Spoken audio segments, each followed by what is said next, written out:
bom encontrar novamente vocês no nosso canal, no nosso programa In Company. Hoje nós vamos falar sobre contratos empresariais. Existem muitos contratos empresariais.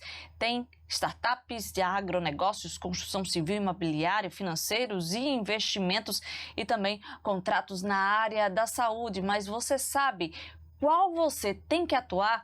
O que o seu advogado tem que fazer? A gente vai conversar sobre esse tema com o nosso especialista Arnaldo Lázaro. Arnaldo estava com saudade do nosso bate-papo. Faz tempo que a gente não atualiza aqui o nosso canal e hoje a gente vem falar sobre contratos empresariais. Existem todos esses, né, que eu falei para você. Mara, que bom a gente poder se encontrar novamente aqui no nosso podcast com um assunto tão importante, né? Certeza. Para o universo empresarial. De fato, existe quase uma centena, talvez, de contratos empresariais. Mas a gente tem aí segmentados por áreas de negócio, né? Então, você listou algumas, mas para cada área de negócio você vai ter alguns contratos específicos. O importante é saber diferenciar esses contratos e aplicar ele da melhor forma, né? Como é que a gente pode diferenciar um contrato empresarial de um contrato civil tradicional? O que acontece? O contrato empresarial, ele tem uma característica de produzir um negócio, né? Uma relação comercial. Já um contrato civil, ele está entre duas ou mais pessoas, mas é um contrato que não tem um viés de oferir um lucro, mas muitas vezes para pacificar e registrar uma relação que tem uma relação financeira por trás. Então, por exemplo, uma compra e uma venda de uma casa. Então, se você quer comprar ou vender uma casa, isso está dentro de um contrato civil tradicional. Porém, se você está falando de uma construtora que vende apartamentos ou vende lotes e áreas, aí você já tem ali um contrato empresarial do mercado imobiliário.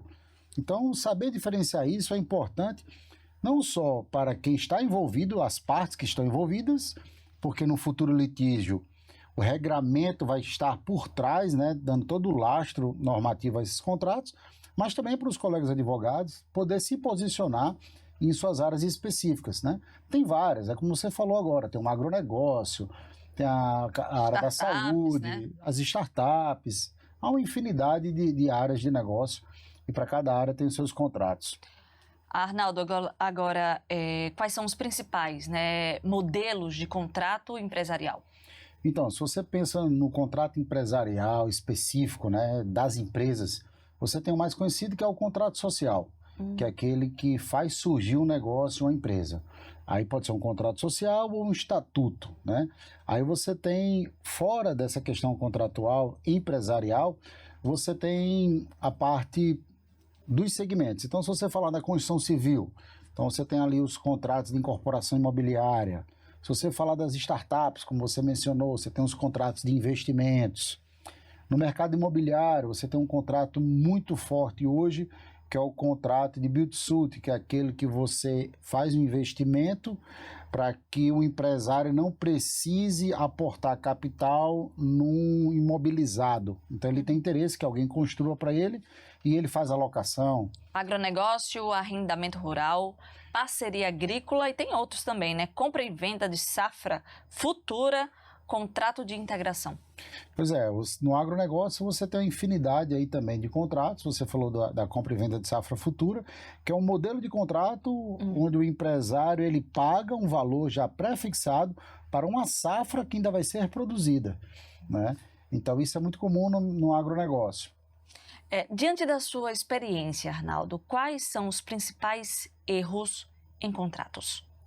Olha, os principais erros, Mara, é quando o contrato ele não traz de forma clara todas as regras e uma forma transparente, ou seja, dá oportunidade da interpretação ambígua, né?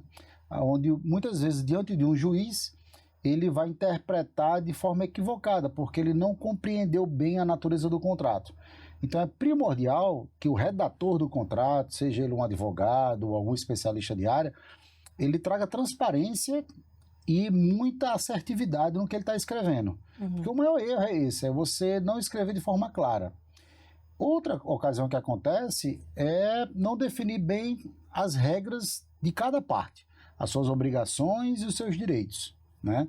Então, o que a gente percebe também é uma insegurança jurídica desses contratos. Hoje no Brasil, quando as partes não se entendem, normalmente isso vai desaguar no Poder Judiciário. E quando isso vai para o Poder Judiciário, aí é uma crítica mesmo do mercado empresarial, há muita interferência do juiz em quebrar algumas regras que as partes estipularam. Então, existe um princípio da autonomia contratual no Brasil, onde eu posso estabelecer uma regra com você que, se essa regra não for contrária à lei, ela é permitida. Então, nós podemos estabelecer isso no campo privado. Aí, se a gente entra em um conflito de entendimento sobre isso, na execução de um contrato, e ele vai para o judiciário, o que a gente percebe na prática da advocacia é que o juiz interfere e muitas vezes anula aquela cláusula. Por ele entender que a cláusula não é mais adequada, porque ele entende que não está de acordo com as regras, com a lei. Só que isso é uma interferência estatal. E aí ele... E o que é que prevalece? A discussão às vezes dura anos, né? Você não tem uma segurança do que você contratou vai prevalecer. Muitas vezes é o entendimento de um juiz que não entende. Imagina você pegar um juiz, como a gente já comentou sobre isso, generalista para tratar de um contrato, como você mencionou, de safra futura. O que o juiz sabe de uma relação de safra? Aí, daqui que ele vai se aperfeiçoar, vai estudar, as decisões podem atrapalhar muito a relação contratual. E o mais grave, pode prejudicar o negócio. Ou seja, se isso vira um litígio, muitas vezes você tem uma paralisação daquele contrato. Alguém deixa de trabalhar porque já não tem segurança que vale a pena produzir, não sabe se vai receber. Muitas vezes vai para a justiça mesmo? Ou é resolvida de maneira amistosa? Ó, tá aqui, é o que o contrato diz. Pois é, depende muito da assessoria que está por trás desses empresários que estão contratando, né? Quando a assessoria tem um viés de acordo, de buscar o entendimento, a gente consegue resolver isso extrajudicial. Um outro aspecto é você levar isso para o campo da arbitragem, da mediação e da conciliação, né? Você sai do mundo do poder judiciário e vai para um ambiente mais privado. Aí sim você pode nomear um mediador, ou um conciliador, até um árbitro que seja especialista naquela área. Então vamos supor um litígio entre dois hospitais, ou um hospital e um plano de saúde. Ora, se você pegar um técnico da área hospitalar para mediar esse conflito, ele vai ter muita informação e muito entendimento para ajudar nesse entendimento, né? Então, assim, é um caminho muito interessante você ir para a arbitragem ou para a conciliação extrajudicial. Qual é o futuro da relação contratual aqui no Brasil?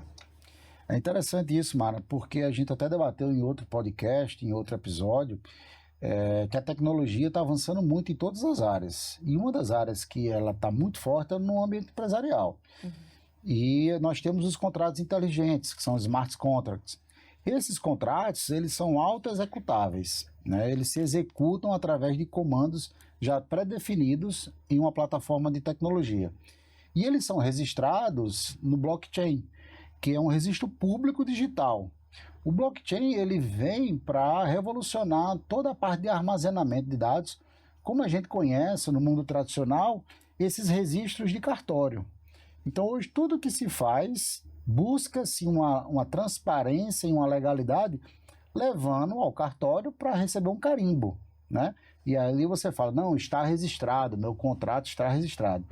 No futuro muito próximo, as pessoas não vão mais buscar cartório, elas vão buscar os registros nessa plataforma chamada blockchain, que ela é mais segura, mais barata e ela traz um dinamismo muito maior no mundo empresarial. Então hoje o futuro dos contratos empresariais é ser contratos inteligentes e gravados no blockchain. Ok, então Arnaldo Lázaro, muito obrigada. Muitas informações aí sobre contratos empresariais. Gostou do conteúdo? Então curte e também se inscreve no nosso canal. No próximo episódio a gente vai falar sobre fusões e aquisições, não é isso, Arnaldo? Isso, é um grande tema. Fique conosco e até o próximo episódio.